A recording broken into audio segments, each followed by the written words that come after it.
ಮಾವ ಎಷ್ಟು ಹೈಟ್ ಇದೀವೋ ಇನ್ನೊಂದ್ ಸ್ವಲ್ಪ ಹೈಟ್ ಸೇಪ್ಲಿ ಹಾಕ್ಬಿಟ್ರೆ ಅದಕ್ಕೆ ಬಡ್ಬಿಡ್ತೀನಿ. ಏಯ್ ಯಾರಲ್ಲಿ ಪ್ಲೀಸ್ ಸಮಾಧಾನ, ಸೈಲೆನ್ಸ್. ಮಾವ ಹೆಸರೇನು? ನನ್ನ ಹೆಸರ ನಿನ್ನಲ್ಲ ಹೋಮ್ರೆ ಬಂದ್ರೆ ಸಿಡಿಗೆ ಎತ್ಬಿಟ್ಟೆ ನಮ್ ತಂಗಿದ್ ಹೋಮ್ರೆ ಭಾಗ್ಯಶ್ರೀ. ಚೈನ್ ಬಾರಿ ಕಾಣಕತ್ತೈತಿ, ಮಲ್ಲಕ್ಕೆ ಎತ್ತಿ ಬಿಡ್ಬೇಕು ನಾನು. ತಂಗಿ ಮಾವನ ಹೆಸರೇನು? ನೀ ಹೆಸರೇನು? ಹಾ, ಇಷ್ಟೇ ಆರಾಮಾಗಿ ಮಾತಾಡ. ತಗ್ ಮಾವ ಟೆನ್ಷನ್ ಆಗ ನಂಗೆ ಏನೇನ್ ಕೇಳ್ತಾನೋ ಏನೋ ಯಪ್ಪೋ ಬಜಿತೆ ಆಗ್ಬಿಡೈತಿ. ಮಾವ ಅಯ್ಯ ಎಷ್ಟು ಹಚ್ಕೊಂತ ಮಾವ ನಾಚ್ಕೊಂಡ. ಮಾವ ತಂಗಿ ಹೆಸರು? ಒಂದಾನ.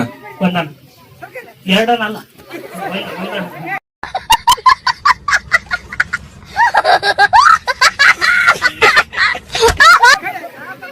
ತಂಗಿ ಮಾವನ ಹೆಸರು?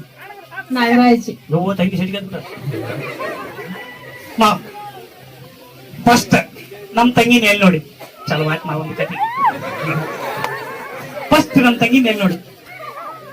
ಕುರಿಕಾಯದ್ನ ಅಪ್ಪ ಮಾವ ಬೆಂಕಿ, ಅಪ್ಪ ಮಾವ ಬೆಂಕಿ. ಲಾಸ್ಟ್ ಕುರಿಕಾಯದ್ನ ಕುರಿ ಕಾಯ್ತೀವಿ ಅಕ್ಕ ನಡ್ಕೊಂತ ಬರಕತ್ತಿಲ್ಲ. ಎಲ್ಲ ಒಂದು ಕುರಿ ಐತೆ ಅಂತ ಹೋಗಿ ನೋಡಕ್ ಹೋಗಿದ್ದೆ. ನಿನ್ ಜನ್ಮಕ್ಕೆ ಹೋಗೋ.